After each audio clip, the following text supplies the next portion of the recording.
আজকে খুব সুন্দর দুটি পালা নির্ধারিত করে দেওয়া হয়েছে। শরিয়াত এবং মারফত। শরিয়াতের ভূমিকায় রেখেছেন মিরাজ দেওয়ান সাহেবকে, মারফতের ভূমিকায় রেখেছেন আমি চন্দ্রা আমাকে। শরিয়াত মারফত পালা গান। মারফত বিষয় আদি কি? আমি একজন ফকির হয়ে একজন আল্লাহর ওলির গুণগান করব। আজকে তিনি শরীয়তের পক্ষে থেকে, তিনি একজন আলেম, তার কাছ থেকে আমরা শরীয়ত সম্বন্ধে আলাপ আলোচনা রাখব। তো সেদিকে লক্ষ্য করে সকলের কাছে, যিনি পালা গান করে, পালা গান করতে গেলে 2, 4, 10 কথা বলতে হয়, আর যেখানে 10 কথা হয় সেখানে ভুল ত্রুটি হওয়াটাই স্বাভাবিক। আমার শরীরটাও তেমন একটা ভালো না, একটু অসুস্থতার মধ্যে আছি। এক সিরিয়ালে আজকে 6 দিন 6 রাত্র গান করতেছি। গতকালকেও গান করেছি মাদারীপুর ঘটকচড়া আমি এবং বাংলাদেশের সুনামধন্য গায়ক শ্রদ্ধেয় কাজল দেওয়ান সাহেব। সেখান থেকে গান করে দিনে ঘুমাইতে পারি নাই। না ঘুমাইলে একটা শিল্পীর কণ্ঠ থাকে না, একটু বসে যায়, কণ্ঠটা একটু ধরা ধরা। সকলে আপনারা যারা সাধু মহাজন আছেন এখানে, আপনাদের দোয়া আশীর্বাদ থাকলে অবশ্যই গান গাওয়া সম্ভব। তা আপনারা সকলে দোয়া রাখবেন, আপনাদের দোয়া আমার উপর থাকলে ইনশাআল্লাহ আল্লাহর রহমত হইতে পারে। তা আমি আমার মারফতের পালা অনুযায়ী মারফত বিষয় আদি থেকে একটি গান আমার থাকবে, তারপরে আমি 2-1টি কথা, যেহেতু এটা প্রথম স্টেজ, আমি রাখার চেষ্টা করব।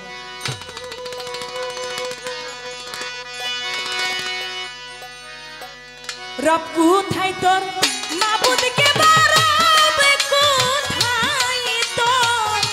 রব কোথায় তোর মাবুদকে বাঁচান গা কামেল মুর্শিদ ধরে তৌহিদ সাগরের বিচে ডুব দিলে মন পাবি তারে তৌহিদ সাগরের বিচে। রব কোথায় তোর মাবুদ কোথায় রব কোথায় তোর রব কোথায় তোর মাবুদ কোথায়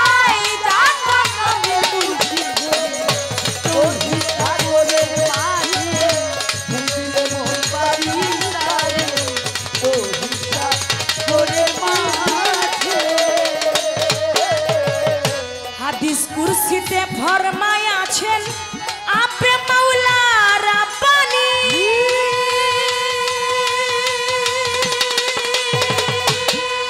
ওরে অল ফাকরে আল্লাহ হই মিন্নি রে, ফাকরে আল্লাহ হই মিন্নি রে, ফাকরে আল্লাহ হই মিন্নি। আরে ও মনরে হাদিস কুরসিতে ফরমায় আছেন আপে মাওলা রাব্বানি।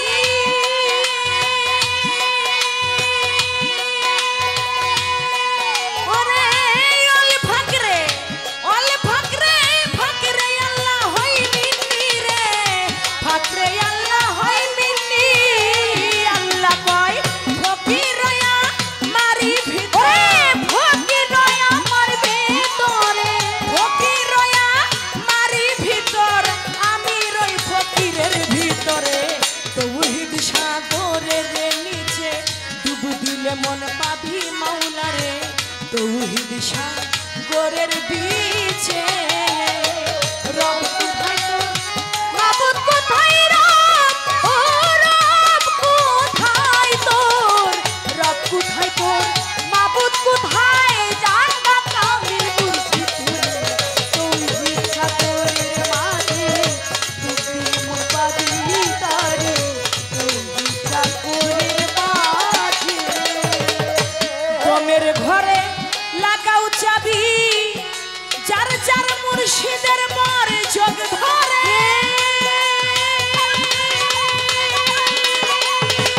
তাহলে তুমি পাইতে পারো আমার নাগর চান যদি দয়া করে রে, দয়াল যদি দয়া করে রে, দয়াল যদি দয়া করে। আরে ও দয়া দমের ঘরে লাগাও চাবি, কামেল মুর্শিদের বর যোগ ধরে।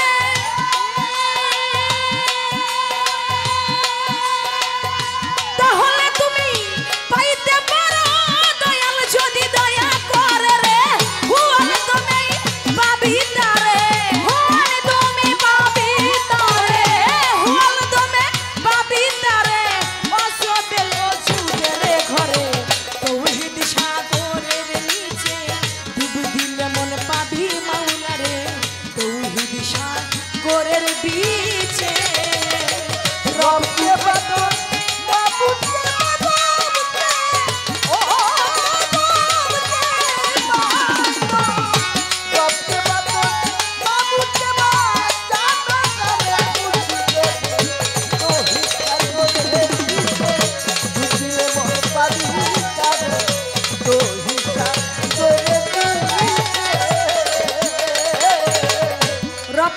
তোর মাবুদকে বা জানগা কামেল মুর্শিদ ধরে তৌহিদ সাগরের বিচে ডুব দিলে মন পাবি তারে।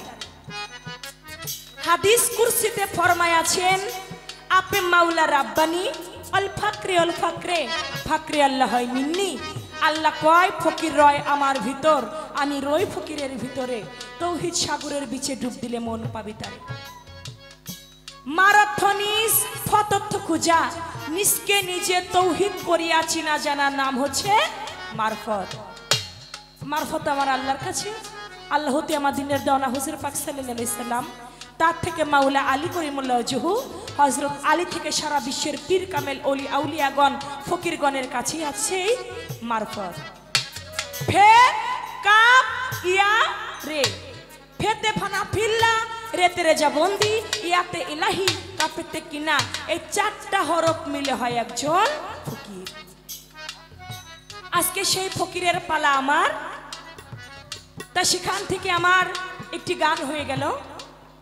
যেহেতু আমার ভাই রকুন ভাই বলছেন কথা একটু কম বলার জন্য, তো আমি কথা কম বলার চেষ্টা করব। তো আমাদের মাঝে উপস্থিত হয়েছেন মাননীয় চেয়ারম্যান সাহেব করুণ ভাই, তার প্রতি ভক্তিপূর্ণ সালাম। তার সদস্যবৃন্দ যারা আছেন তাদের প্রতি আমি আমার অন্তঃস্থল থেকে সালাম জানাই।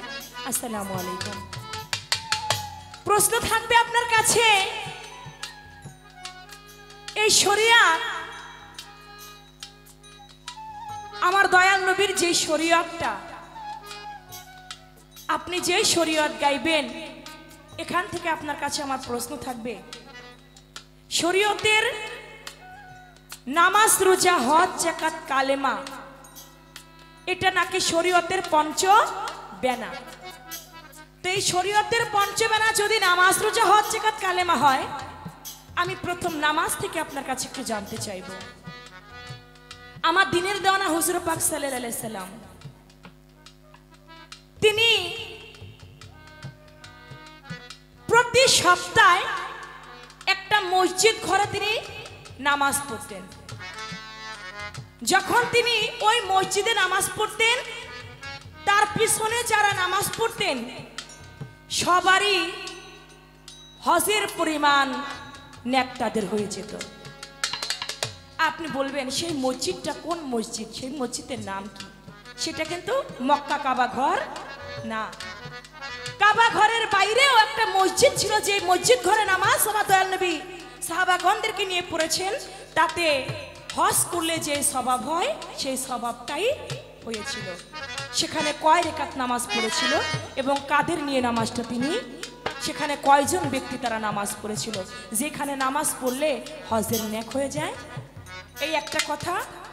আরেকটি কথা থাকবে, আপনি বলবেন একদিন আমার দয়াল নবী সাহাবাগণদেরকে ডাক দিছে, ডাক দিয়ে বলতেছে, সাহাবাগণ তোমরা আমার পাশে আসো, আমার কাছে এসে বসো। আমার দয়াল নবীর কথা শুনে সাহাবাগণ জিজ্ঞেস করলো, ইয়া রাসূলুল্লাহ আপনার কাছে এসে কেন আমাদেরকে বসতে বলছেন? বলে শুনো তোমাদেরকে একটা কথা বলি। বলে কি কথা? বলে জানো এমন একটা দিন এসেছিল আমার জীবনে, আল্লাহর গজব আমার মাথার অল্প একটু উপরে ছিল, ওই গজবে আমিও ধ্বংস হইতাম, আবু বকর সিদ্দিকও ধ্বংস হইতো, মাওলা আলীও ধ্বংস হইতো, শুধু ধ্বংস হইতো না ওমর। আপনার কাছে আমার জানবার বিষয় থাকবে, যার জন্য এই দুনিয়া সৃষ্টি, যাকে সৃষ্টি না করলে তামাম দুনিয়ায় একটা বালুর কণা সৃষ্টি হইতো না, সেই নবী মাথার শোয়া হাত উপরে নাকি আল্লাহর গজব ছিল, যে গজবে আমার নবীও ধ্বংস হইতো, হযরত আলীও ধ্বংস হইতো, আবু বকরও ধ্বংস হইতো, ওমর ধ্বংস হইতো না। ওমর ধ্বংস হইতো না কেন? এই কারণটা কি? বিষয়টা কি আপনি সুন্দরভাবে আমাদেরকে বোঝাবেন।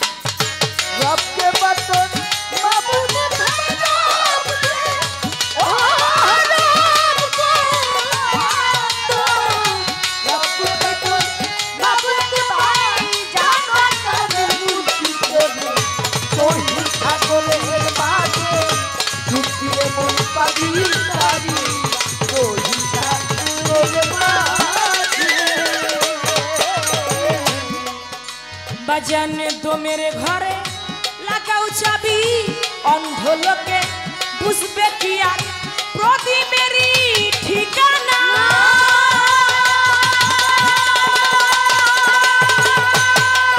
ওরে সকলে কি বুঝতে পারে চিকুন বাণী রচনা, চিকুন বাণী রচনা রে, চিকুন বাণী রচনা।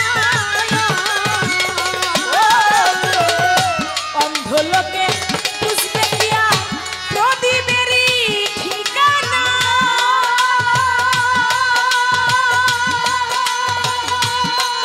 ওরে সকলে কি বুঝতে পারে চিকুন বাণী রচনা রে, চিকুন বাণী রচনা রে, চিকুন বাণী রচনা। ফকির আহাম্মদের তালের ডিঙ্গি, আহাম্মদের তালের ডিঙ্গি, ফকির আহাম্মদের তালের ডিঙ্গি ডুবল শুকনা বালুর চরে। তৌহিদ সাগরের নিচে ডুব দিলে মনে পাবি মাওলা রে, তৌহিদ সাগরের বিচে। রবকে বাতন মাবুদে রবকে ও রবকে বাতন রবকে বাতন মাবুদে ভাই জাগাতে মুর্শিদে তোহি সাগরের মাঝে ডুবিয়ে মন পাবি তারি তোহি সাগরের মাঝে কোথায় তোর মাবুদকে মারা, ও রামন রাম কোথায় তোর রব, কোথায় তোর মাবুদকে বাজান গা কামিল মুর্শিদ ধরে। তৌহিদ সাগরের মাঝে ডুব দিলে মন পাবি মাওলা রে, তৌহিদ সাগরের মাঝে, তৌহিদ সাগরের মাঝে ডুব দিলে মন পাবি তারে, তৌহিদ সাগরের বিচে।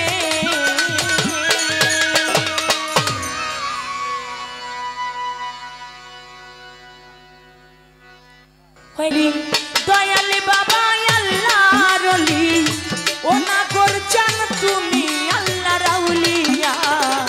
এই অধীনের ভাঙা তরি কিনারে যাও লইয়া দয়াল চান, এই অধীনের ভাঙা তরি কিনারে যাও লইয়া আমার আল্লাহ রলি ও দয়াল করে আল্লাহ রলি ও দয়াল রলি আল্লাহ রলিয়া এরা তোদের ভাঙা তোরি কিনার যাও লইয়া তোরা এরা তোদের ভাঙা তোরি কিনার যাও লইয়া ওরে আমি তোমার নাম ভরসা করি, আরে ও আদম চান অকুল সাগর ধরলাম পারি গো। আরে তোমার নাম রোশন করি ও জারদি অকুল সাগর ধরলাম পারিতে ওরে আমি তোমার নাম ভরসা করি, আরে ও মনসুর জান অকুল সাগর ধরলাম পারি গো। ওরে আমি যদি তুই বামরি, আমি যদি তুই বামরি কলঙ্ক যাবে হইয়া। এই অধীনের ভাঙা তরি কিনার যাও লইয়া সানাল চান, এই অধীনের ভাঙা তরি কিনার যাও লইয়া। আল্লাহ রলি দয়াল বাবা আল্লাহ রলি সোনাল বাবা রলি আল্লাহ রলিয়া এই দিনের ভাঙা তোরি কিনার যাও লইয়া তোরা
রলি ও বাবা আল্লাহ রলি সোনার বাবা তুমি আল্লাহ রলিয়া এই তোমার ভাঙা তরি কিনার চাউলা পায়া এই তোমার ভাঙা তরি কিনার চাউলা ওরে আমি তোমার নাম ভরসা করি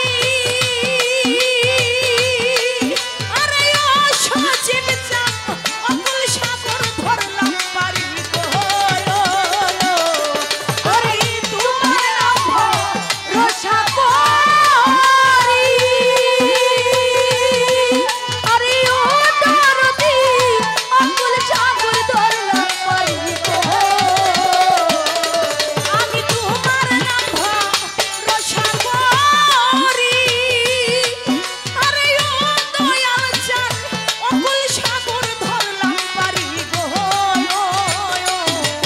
ওরে আমি যদি দুই বামরি আমি যদি দুই বামরি কলঙ্ক যাবে হইয়া এই দিনের ভাঙরি কিনার যাও লয়া দয়াল এই দিনের ভাঙা তরি কিনার যাও লয়া আমার আল্লাহ রলি ও মনসুর চান আল্লাহ রলি ও আদম চান আল্লাহ রাউলিয়া এই তোমার ভাঙা তরি কিনার চাউলা এই তোমার ভাঙা তরি কিনার চাউলা ওরে তোমার কবির সরকার কান্দে বয়া আরে ও ভান্ডারি যায় তোমার সঙ্গে লয়া গো চন্দ্রপুরী কবির সরকার কান্দে বয়া আরে ও দরদি যাইও তোমার সঙ্গে নিয়া রে তোমার চন্দ্র সরকার কান্দে বয়া আরে ও নাগর চাঁদ যায় তোমার সঙ্গে লয়া গো ওরে আমারে ও পরাইয়া আমারে ও পরাইয়া ভক্তের দিন জানিয়া এই দিনের ভাঙা তুরি কিনার যাও লয়া দয়াল এই দিনের ভাঙা তুরি কিনার যাও লয়া আমার আল্লাহ রলি ও নাগর চান আল্লাহ রলি ও মনসুর চান তুমি আল্লাহ রাউলিয়া এই দিনের ভাঙা তুরি কিনার যাও লয়া দয়াল ওই দিনের ভাঙা তুরি কিনার যাও লয়া আমার আল্লাহ রলি দয়াল বাবা আল্লাহ রলি ও দয়াল চান তুমি আল্লাহ রাউলিয়া এই দিনের ভাঙা তুরি কিনার যাও লয়া দয়াল এই দিনের ভাঙা তুরি কিনার যাও লয়া দয়াল এই দিনের ভাঙা তুরি পালা হইল শরীয়ত এলমে মারিফত। এই সিজনেই শুরু হয়েছে আমার খালি শরীয়ত দিয়া। এই শরীয়ত আর আমার ছাড়বো না। খালি গতকালকে পাইছিলাম নবুয়তের ভাগ, ওই নবুয়তের ভাগ ও শরীয়তই ওই একই অবস্থা। তো আজকে চমৎকার পালা দিলেন, সাধুবাদ জানাই তাদেরকে। যদিও শরীয়ত মারফত পালা বিভিন্ন জায়গায় ক্যামেরা নিয়ে আমার ভাইয়েরা ইউটিউবার যারা আছেন, আপনারা পয়সা রয়েছেন, আপনারা ব্যবসা বাণিজ্য করবেন, আঙ্গ কোনো ক্ষতি করেন না আর কি। দুই চারটা কথা বলতে চাই, আপনাকে লেগে বলতে পারি না। এটা কাট করে সাইরা দিয়া পরে হাইকোর্ট পর্যন্ত যাইতে হয়। আমার এক ভিডিও ভাইরাল হয়েছে, ভাইরালে এটা হাইকোর্ট পর্যন্ত আমার নেওয়াইছে। এটা আপনারা করেন আর কি, তারপরে দয়া করে এটা করেন না। আপনারাও খান, আঙ্গ খাইতে দেন। তো শরীয়তের মারফতের পালার মধ্যে আমি মিরাজ দেওয়ানকে দিয়েছে শরীয়ত আমার চন্দ্রা সরকার, অত্যন্ত একজন গুণী শিল্পী, তাকে দিয়েছেন এলমে মারফতের ভাগ। মূলত মারফতের ভাগটা হচ্ছে গুরুর ভাগে গিয়া পড়ে। যারা গান বুঝে, যারা গান করে, বুঝা হইলেই করতে হয়। মারফতের ভাগটা পড়ে গুরুর ভাগে, শরীয়তের ভাগটা পড়ে শিষ্যের ভাগে। এটা ওই হিসাবেই পালাটা। তো কর্তার ইচ্ছনে কিন্তু নারাবনে গড় যেভাবে আমাদেরকে দিবেন সেদিকে আমরা যাব। টাকা দিয়ে আপনার আনসার নাম যে এদিক ঘুরবেন এদিকে তো ঘুরবেন, সমস্যা না। তো পালা নিয়ে চমৎকার করে দুটি প্রশ্ন করছেন খুব কঠিন কইরা। তার প্রথম প্রশ্ন হচ্ছে, আল্লাহ পাক এমন একটি মসজিদের মধ্যে সপ্তাহে একদিন নামাজ পড়তো সাহাবাদেরকে নিয়ে।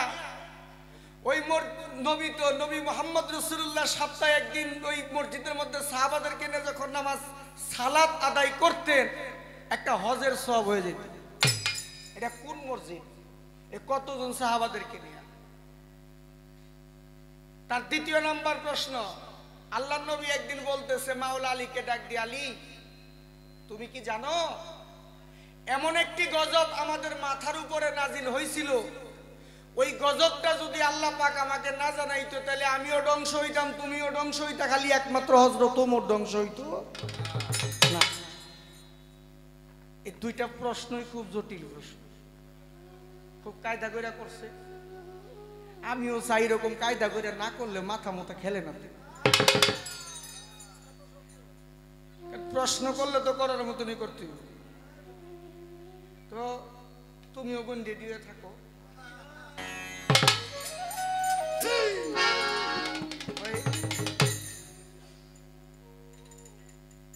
কবরস্থানের পাশ দিয়া এক লোক যাইতাছে। তো মানুষ মারা গেলে কিন্তু দেখবেন মানুষের হাড়গুলো আলাদা হয়ে গেলে মাথার খুলিটা কিন্তু এক জায়গায় থাকে। ওই দেখে যে খুলিটার মধ্যে লেখা আছে, কপালের মধ্যে লেখা জাহবার্তা হয়ে গেছে, আরো কিছু বাকি আছে। ওই ভদ্রলোক কয় এটা তো মারা গেছে মানুষটা, মানুষ মারার পরে তো আর কিছু থাকে না। খুলির মধ্যে লেখা আছে জাহবার্তা হয়ে গেছে, আরো কিছু বাকি আছে, এই বাকিটুকু তোমার দেখতে হবে। এই খুলিটা মাথার মধ্যে হাতে করে বাড়িতে গেছে, বাড়ির দিকে সুন্দর করে কারের মধ্যে গিয়ে টানায় ঠেয়ে দিছে, যেটা দেখবো কি হয়। ওই যে বউ আছে না, হে আবার দেখছে দূর থেকে যে কারের মধ্যে লুপাইলো কি। অনেক মা বোনেরা তো আছে, দেখবেন, খবর রাখে কিন্তু। মানে এটা কইরা তো গেছে বাজারে, মানে বউ মনে মনে কয় আমার স্বামী যে কারের মধ্যে লুকাইলো, কি লুকাইলো এটা দেখে আসি। গিয়া দেখে একটা মানুষের মাথা। বউ কয় সর্বনাশ, তো একেবারে 100% আমার কাজেই তো লাগছে, আমার কথাই তো কাজে লাগছে, হয়তো আমারে ভালোবাসতো না। ওই যারে ভালোবাসতো আমার বিয়ে করার পরে মনে হয় আত্মহত্যা করছে, ওই মাথাটা মনে হয় না ওই টুয়ার মধ্যে স্মৃতিস্বরূপ রেখে দিছে। কই এইটারে আমি রাখুম না, এটা কারেতে নামায়া এটারে পাড়ার মধ্যে লইয়া ইচ্ছা মতো বাড়ছে, ভাইটা পাউডার বানায় ড্রেনের মধ্যে ভালো ছেড়ে দিছে। মানে বাড়িতে আইসে, বাড়িতে কারের মধ্যে চাইতে খুলিটা নাই। মানে বউরা জিগায়, ওই কারে উঠছিলানি? কারে উঠছিলাম মনে জিগাও, সারাটা জনম জ্বালাইছো কিছু কই নাই। এই জ্বালানের মূল হইল এই মাথার খুলি। তুমি যার লগে প্রেম করছো, বিয়া করতে পারো নাই, আমারে বিয়া করছো, হে মারা গেছে, হ্যাঁ খুলি আই না সংসারের ভিতরে তুমি যন্ত্রণা বাড়াইবা। আমি এইটার একেবারে পাউডার বানাইয়া পাড়ার মধ্যে লইয়া ভাইটা পাউডার বানাইয়া এটার আমি একবারে ডেনে মিটে ফেলাই। ওই ভদ্রলোক ওই যে লেখা ছিল জাহবার্তা হয়ে গেছে, আরো কিছু বাকি আছে, এই পাউডার বানানোটুকু বাকি আছিল আর কি। তো জাহইবার তো হয়েছে, আরো কিছু বাকি আছে, তুমিও রেডি থাকো।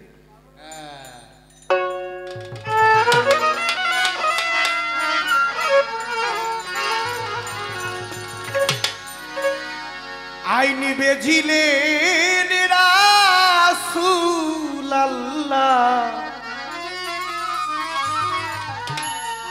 খুব খেয়াল করে ছোট করে বাজাইবা, এটা লালন সাইজির গান।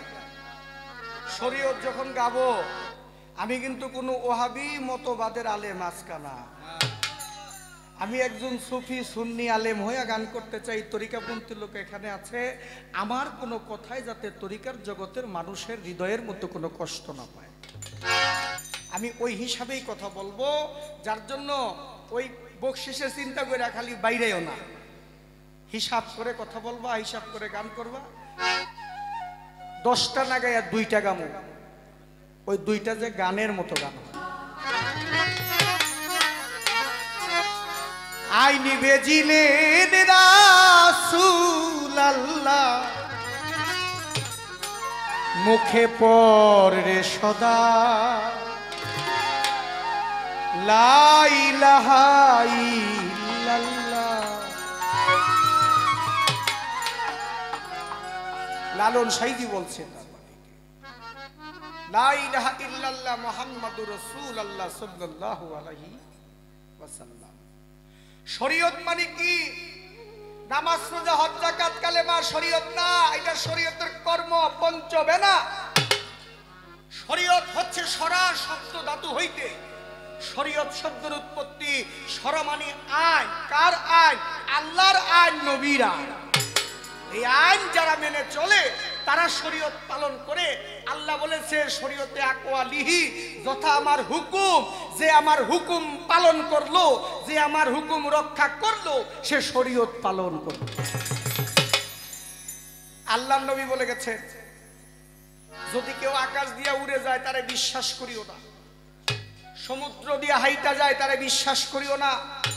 আগে দেখবা তার মধ্যে আমি মুহাম্মদ সাল্লাল্লাহু আলাইহি সাল্লামের আদর্শ তার মধ্যে আছে কিনা, সে নবীর আদর্শ নিয়ে চলে কিনা, সে নবীর প্রতি প্রেম আছে কিনা, সে নবীর আহলে বায়াতকে ভালোবাসে কিনা, সে পাক পাঞ্জাতনকে ভালোবাসে কিনা, আল্লাহর প্রতি মুহাব্বত তার হৃদয়ের মধ্যে আছে কি না।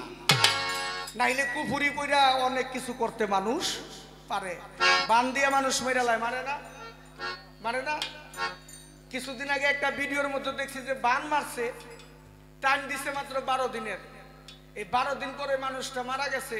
অথচ এই মানুষটা মারা যাওয়ার আগে 3 দিন আগে ওই যেই ব্যক্তিটা বান মারছে ওই ব্যক্তিটা ওই ছেলেটার মার কাছে কইছে যে আপনার ছেলেটা এই আগামী 12 তারিখ রাত্র 12টা 1 মিনিটে আপনার ছেলেটা মারা যাবে। মাই তো বুঝতে পারে নাই, মাই কথাটা বুঝতে পারে না। মাই বলছে যে আল্লাহ যদি না নেয় তাহলে মানুষে কি কিছু করতে পারে? কিন্তু ঠিকই রাত্র 12টা 1 মিনিটে ছেলেটা মারা গেছে। কিন্তু সেটা কি তার ওই সে কি আল্লাহর ওলি না, সেই লোকটাই ওই লোকটারে বান মারছে। কারণ বান মারেও মানুষের মেয়াদ দিয়া। আপনারা খুব সতর্ক থাকবেন। এগুলা ওই কুফুরি দিয়ে অনেক কিছু করে, মানুষকে পথ বুলায়, মানুষের মস্তিষ্কটাকে ঘোলা করে ফেলে। যার জন্য আল্লাহর নবী তার আদর্শ দিয়ে গেছে, বলে গেছে ওরে নামেরও সহিত রূপ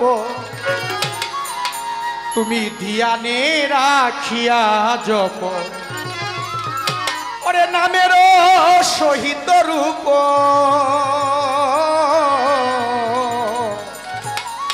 তুমি ধ্যানে রাখিয়া জপ, বেনিশানায় যদি ডাকো, বেনিশানায় যদি ডাকো, বেনিশানায় যদি ডাকো, চিনিবি কি রূপ কে আল্লাহ, ও তুই চিনিবি কি রূপ কে আল্লাহ, মুখে পড়বে সদাই লা ইলাহা ইল্লাল্লাহ, ও মুখে পড়বে সদাই লা ইলাহা ইল্লাল্লাহ।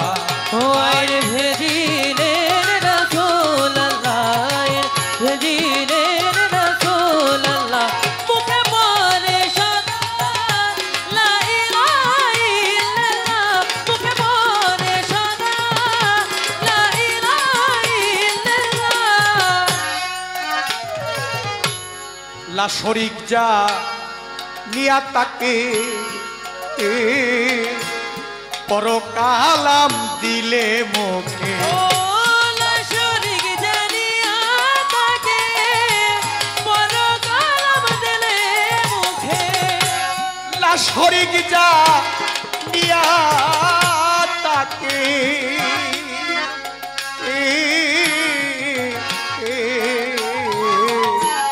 করো কালাম দিলে মুখে মুক্তি পাবি থাকবি সুখে মুক্তি পাবি থাকবি সুখে মুক্তি পাবি থাকবি সুখে দেখবি রে নূর তাজিল্লা ও তুই দেখবি রে নূর তাজিল্লা মুখে পড়ে সদায় লা ইলাহা ইল্লাল্লাহ আইন ভেদিলে রাসূলুল্লাহ আইন ভেদিলে রাসূলুল্লাহ মুখে পড়ে সদা লা ইলাহা ইল্লাল্লাহ মুখে পড়ে সদা লা ইলাহা ইল্লাল্লাহ আই বলেছেন সাই আল্লাহ নুরি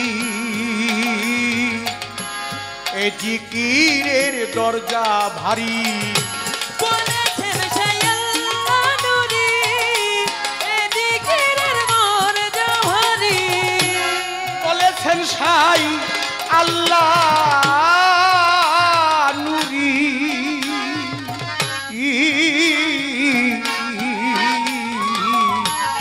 এ জিকিরের দরজা বাড়ি তাই সিরাত সাই তাই কই পুকারি সিরাত সাইতাই কই পুকারি সিরাত সাই তাই কই ফুকারি শনিরে লালন বেলিল্লা আমার শনিরে লালন বেলিল্লা মুখে পড়ে সদা লা ইলাহা ইল্লাল্লাহ মুখে পড়ে সদা লা ইলাহা ইল্লাল্লাহ মুখে পড়ে সদা লা ইলাহা ইল্লাল্লাহ যারা কোরআন মানেন হাতটা উঠান তো সবাই শুকরিয়া মালিকের দরবারে যারা কোরআন মানে তারা অবশ্যই তরিকা নিতে হবে তরিকা যদি না নেয় তাহলে আল্লাহর বাণীকে অমান্য করা হয় আর আল্লাহর হুকুম যদি কেউ অমান্য করে তাইলে সে বিনা হিসাবে কি হইতে পারে কাফের হতে আল্লাহ যাহা হুকুম করছে যাহা বিধান দিয়েছেন যে মানুষের তরিকা নিতে হবে বায়াত হইতে হবে আনুগত্য করতে হবে দাসত্ব করতে হবে মুসলমান হইতে হবে কালেমা পড়লেই কিন্তু মুসলমান হয় না কালেমা পড়লেই কিন্তু মুসলমান হয় না তাইলে এই যে শুনছি আমি তো দেখিনি ৭১ যুদ্ধে ওই যারা নাকি সনাতন ধর্মের বহু লোক যারা ওই নামাজ শিক্ষার বই কিনেও কিন্তু কালেমা পড়ছে জীবন বাঁচানোর জন্য পড়ছে না তারা মুসলমান হয়েছে না কালেমা পড়লেই মুসলমান হয় না মুসলমান শব্দের আবিধানিক অর্থ হচ্ছে আত্মসমর্পণকারী তুমি আগে আত্মসমর্পণ করো কার কাছে যুগে একজন ইমামের কাছে যুগের একজন ইমামের কাছে যুগের একজন নাইবে রাসূলের কাছে তুমি আত্মসমর্পণ করো আবার বলতে পারেন মিরাজ দেওয়ান কি মন গড়া কথা কয় না কোরআনের কথা আল্লাহ কোরআনের মধ্যে স্পষ্ট বলে দিয়েছে আল্লাহ নিজে তার বাড়ির মধ্যে বলেছেন ইয়া আইয়ুহাল্লাযিনা আমানু আতিউল্লাহ ওয়া আতিউর রাসূল ওয়া উলিউল আমরি মিনকুম আল্লাহ বলছে আইয়ুহাল্লাযিনা আমানু হে আজীবন আমানুগণ তোমরা দাসত্ব করো আল্লাহ দাসত্ব করো আমার রাসূলের দাসত্ব করো আমার ওলিউল আমর আল্লাহ পবিত্র কোরআনের মধ্যে আরো বলে দিয়েছেন ওয়ামাই ইউদলিল ফালান তাজিদা লাহু ওয়ালিয়াম মুরশিদা আল্লাহ বলছে যদি আমি কাউকে হেদায়েত দান করি তাকে একজন ওলিয়াল মুরশিদ দান করি কোরআনের কথা এটা তাইলে অবশ্যই তরিকা নিতে হবে তরিকা নিয়ে যদি শরীয়ত পালন করেন তাইলে ওইটাইব শরীয়ত আর যারা তরিকা নিয়ে কিসে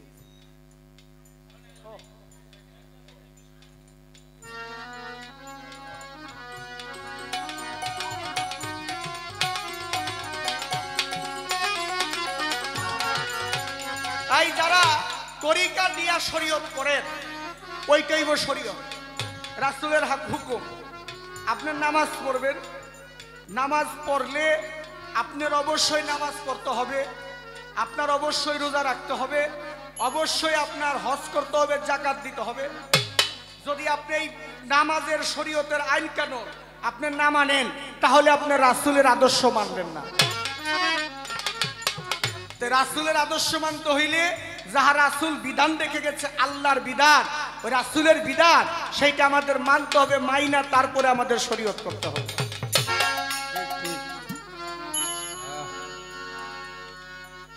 আমাদের মধ্যে উপস্থিত হয়েছেন যারা অত্যন্ত গুণী মানুষ, তাদের পরিচয় হতো আমি জানি না।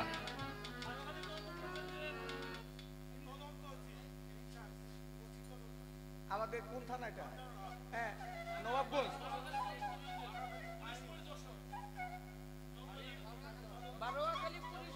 বারুয়াখালী।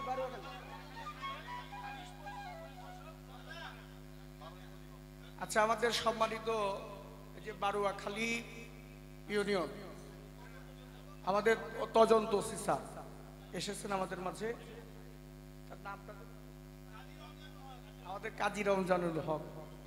নুরানি চেহারা যার দেখলে মরি প্রাণে, চোখের মধ্যে কি যে আছে রাডারের মতো টানে,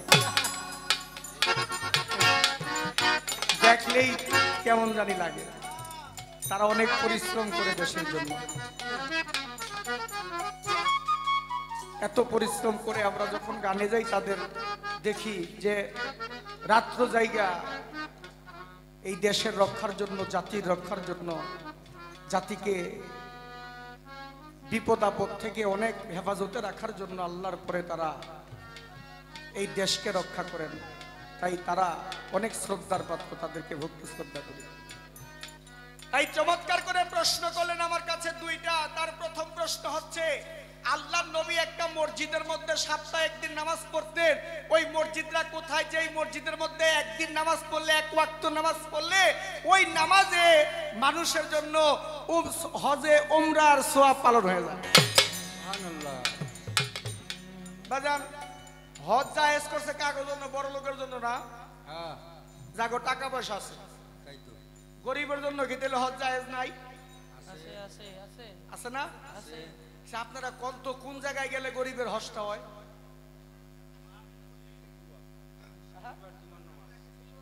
মসজিদে যদি কেউ সপ্তাহে একদিন জুমার নামাজ পড়তে যান,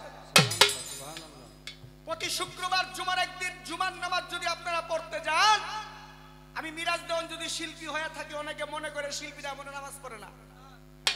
এইটা হচ্ছে তাদের ভ্রান্ত ধারণা, ভুল ধারণা, মানুষকে ভুল চক্রের মধ্যে ঘুরানোর জন্য বলে।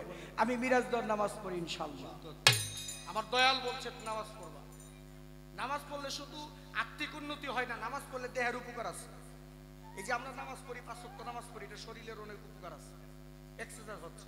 তাইলে শুধু আপনার আত্মিক উন্নতি হবে না তো, আপনার নামাজে কোনো ক্ষতি নাই। আপনারা মনে করেন না যে মসজিদের মধ্যে গেলে লস, না। মসজিদের মধ্যে যাবেন যতক্ষণ পর্যন্ত আপনি মসজিদের মধ্যে যাবেন, ততক্ষণ আল্লাহর ধ্যানে থাকবেন, আপনি আল্লাহ রাসূলের ধ্যানে থাকবেন। আপনাকে দিয়ে কোনো পাপ কাজ হবে না, আপনাকে দিয়ে কোনো মানুষের ক্ষতি হবে না। তাহলে মসজিদে গেলে আপনি লস থাকছে, আপনি মসজিদে গিয়ে নামাজ পড়বেন। তাই আল্লাহর নবী সর্বপ্রথম এই ইসলামের মধ্যে যে সর্বপ্রথম মসজিদ তৈরি হয়েছিল, সেটা হচ্ছে মসজিদে কুবা, সেটা মক্কা এবং মদিনার মাঝে। এই মসজিদে কুবার মধ্যে আল্লাহর নবী সাহাবাদেরকে নিয়ে নামাজ পড়তেন। ওইখানে কয়জন কোনো হিসাব নাই রে বই, বহুত বহুত। কোনদিন 20 জন, 10 জন, 30 জন, 50 জন, যখন যারে নিয়ে পারতো আল্লাহর নবী নামাজ পড়তো। এবং হাদিস বুখারী শরীফের মধ্যে স্পষ্ট আছে, ওই মসজিদ কুবার মধ্যে যদি কেউ এক ওয়াক্ত নামাজ পড়তে পারে, জুমার নামাজ যদি কেউ পড়তে পারে, তাহলে উমরা হজের সওয়াব হয়ে যায়। বলেন সুবহানাল্লাহ, সুবহানাল্লাহ। আরেকটা কথা জিজ্ঞেস করেছে, আমি কথা বলি নাই, ভাবে ভাবে তাহার কথার আমি জবাব দিতে চাই।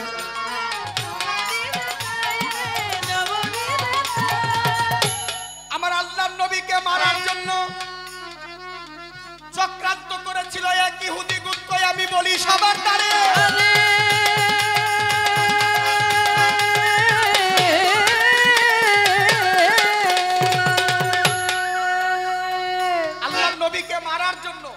শুধু তাই না, আল্লাহর নবীর সাহাবারা যারা আছে, যেমন মাওলা আলী আলাইহিস সালাতু ওয়াস সালাম, হযরত ওমর রাদিয়াল্লাহু তাআলা আনহু, হযরত হযরত উসমান গনি রাদিয়াল্লাহু তাআলা আনহু, হযরত আবু বকর সিদ্দিক রাদিয়াল্লাহু তাআলা আনহু তাদেরকে মারার জন্য একটা ব্যবস্থা করেছিল এক ইহুদি চক্র, যার জন্য একটা মসজিদ বানাইছিল। সেই মসজিদের নাম হচ্ছে জেরার মসজিদ। আপনারা জেনে রাখবেন, ওই জেরার মসজিদের উপরের মধ্যে একটা পাথর বানাইছিল, বড় করে পাথর টানাইছিল। নবী যখন ইমামতি করবে, আমার মাওলা আলী থাকবে নবীর বাম পাশে, আমার নবী থাকবে সামনে। কিন্তু সেই দিন হযরত উমর রাদিয়াল্লাহু তাআলা আনহু আমার নবীর সাথে ছিল, কিন্তু নবীর পিছনে ছিল। তখন ওই মাওলা আলী ছিল নবীর বাম পাশে, আর নবী ছিল সামনে, পিছনে অগণিত সাহাবারা ছিল।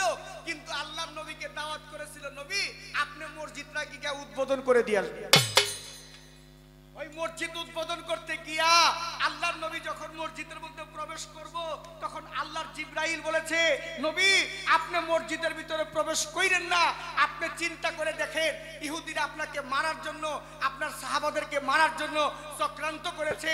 ওই যে একটা পাথর টানায় রাখছে, এই পাথরটা আপনি যখন সেজদায় পতিত হবে, মাওলা আলী যখন সেজদায় পতিত হবে, তখন ওই পাথরটা একাত্রিত ভাবে আপনার দুইজনের মাথার উপরে পড়লে আপনার দুইজনের মাথা ভাগ হয়ে যাবে।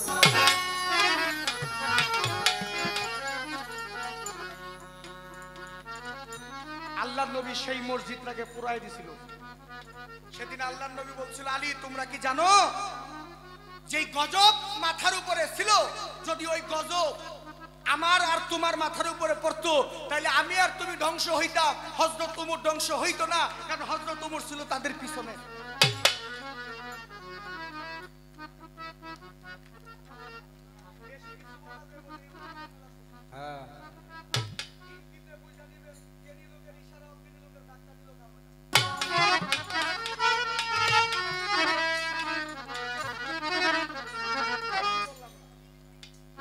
যেটা দলিল মতো সেটা বললাম। এটার নাম হচ্ছে জেরার মসজিদ। এখনো সমাজের মধ্যে অনেকে দেখবেন জেরার মসজিদ বানায়, কিন্তু বেয়াদবি মাফ করবেন, সমাজের মধ্যে একটু গন্ডগোল লাগলো, তোর মসজিদে নামাজ পড়তে যাবো না, কি কয় না, একটু সমাজের মধ্যে একটু গন্ডগোল লাগলো, গায়ে বেটা যাবো না তোর মসজিদ, যা আলাদা মসজিদ বানাই এলো। এই মসজিদটা কি মানুষে বানায়? মসজিদটা আল্লাহর প্রতিনিধি বানাইতে হবে। যদি একজন রাসূল মসজিদ বানায়, ওই মসজিদে আপনি নামাজ পড়তে পারবেন। সাধারণ কোন অজ্ঞানী লোকে মসজিদ বানাইলে ওই মসজিদে নামাজ হয় না তো, কারণ মসজিদ কোনো সাধারণ বিষয় না। মসজিদ হচ্ছে, এক জায়গায় বলেন মসজিদ আল্লাহর ঘর, আরেক জায়গায় বলে মসজিদ ইবাদতের স্থান, যেখানে আল্লাহর ইবাদত করা হয়, আল্লাহর নবীর ইবাদত করা হয়। সেই মসজিদ আপনি যখনই মন চাইলে তখনই বানাই নিলেন, এত সহজ না। এটা আল্লাহর হুকুম হইতে হয়, আল্লাহর প্রতিনিধির দায়িত্ব নিয়ে তারপরে মসজিদ বানাইতে হয়। আল্লাহর নবী বলছে, সেদিন ওই জেরার মসজিদটাকে আল্লাহর নবী সাহাবাদেরকে নিয়ে আগুন দিয়া পুইরা মসজিদটারে পোড়ায় দিছিল।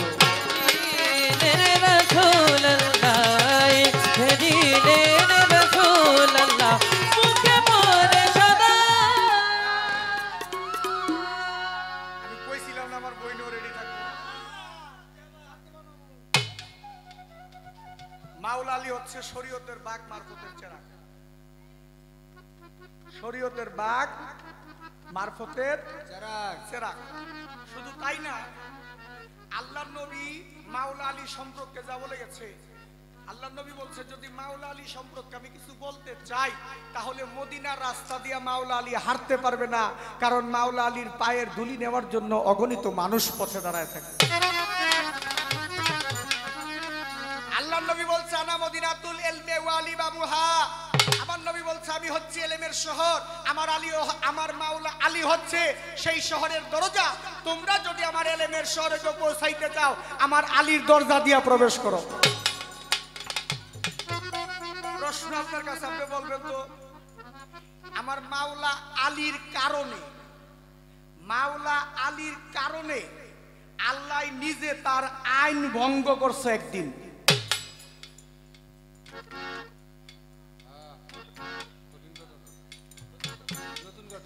মাওলা আলীর কারণে আল্লাহ নিজে নিজের আইন একদিন ভঙ্গ করেছে। আমার জানা দরকার, মাওলা আলীর কোন কারণে আল্লাহ নিজে আইন ভঙ্গ করছে। গানটা তো গুরুবাদী গান, গুরুবাদী গান না? তুই তো মারফতের ফকির, তার তো গুরু শিষ্য আছে না? আচ্ছা, গুরুর হুকুম যদি ভক্ত অমান্য করে, এটা কি ভক্ত কয়? না হ্যাঁ না না তাহলে আপনি বলবেন আমার মাওলা আলী একদিন এই ভক্ত হইয়া দয়াল নবীর ভক্ত হইয়া মাওলা আলী আমার দয়াল নবীর হুকুম অমান্য করেছিলেন। আল্লাহর নবী বলছিল আলী তুমি এইটা করো, আমার নবী আলী বলছে আমি করতে পারবো না।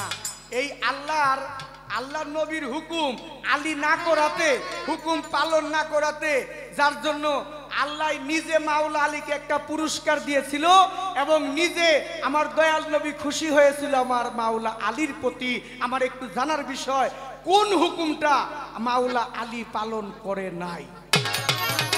আইন ভেদিলে রাসূলুল্লাহ ভেদিলে রাসূলুল্লাহ মুখে পড়ে সদা লা ইলাহা ইল্লাল্লাহ মুখে পড়ে সদা লা ইলাহা ইল্লাল্লাহ আইন বেদিনের রাসূলুল্লাহ আইন ভেদিলে রাসূলুল্লাহ আইন বেদিনের রাসূলুল্লাহ মুখে পড়বে সদাই লা ইলাহা ইল্লাল্লাহ ও মুখে পড়বে সদাই লা ইলাহা ইল্লাল্লাহ।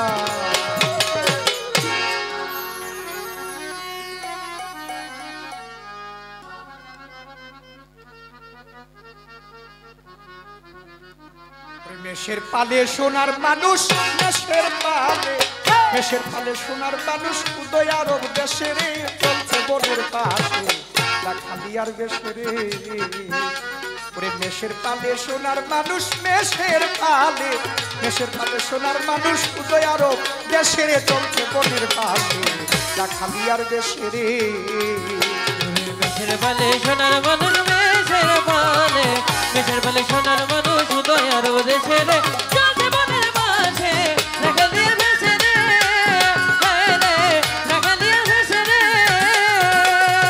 বনে নবী বকরি নিয়া যায় বনে নবী বকরি নিয়া যায় বাগে তার বকরিকে ফিরায় আগে তারা বকরিকে ভিড়া সূর্যের তাপ মেঘে তারা হয় মেঘে তারা হয় বনে নবী বকরি নিয়া যায় বাগে তার বকরিকে ফিরায় সূর্যের তাপ মেঘে তারা হয় ওরে বাতাস করে ফনা ধরে বাতাস করে ফনা ধরে বাতাস করে ফনা ধরে সর্ব কাছে এসে রে সর্ব কাছে খালিয়ার বেশে রে মেষের পালে সোনার মানুষ মেষের পালে সোনার মানুষ উদয় আরব দেশে রে চলছে বনের মাঝে রাখা দিয়ে ভেসে রে রাখা দিয়ে ভেসে রে নবী আমার দেখালেন সুখ নবী আমার দেখালে শুভ যার নাম শরীয়ত তরিকত যার নাম শরীয়ত তরিকত আর রয় হাকিকত মারফত আর রয় হাকিকত মারফত নবী আমার দেখালেন সুখ যার নাম শরীয়ত তরিকত আর রয় হাকিকত মারফত ওরে চাঁদ তরিকা নবী আমার জানো তরিকা নবী আমার চাঁদ তরিকা নবী আমার কোরআন বংশে আসে রে কোরআন বংশে আসে খালিয়ার বেশে রে ওরে মেষের পালে সোনার মানুষ মেষের পালে সোনার মানুষ উদয় আরব দেশে রে শুধু মেষের রাখাল নয় বিশ্বভুবনে রাখাল হয় বিশ্বভুবনে রাখাল হয় উম্মতকে তরাবে নিশ্চয় উম্মতকে ধরাবে নিশ্চয় তবে শুধু মেষে রাখাল নয় বিশ্বভুবনে রাখাল হয় উম্মতকে তরাবে নিশ্চয় ওরে তাই দেওয়ান খালেক নবীর আশা তোমার খালে নবীর আশা নবীজি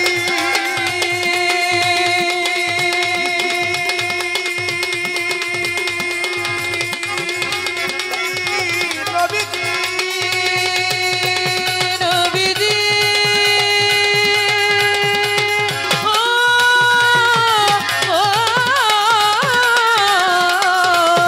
নবীজি নবীজি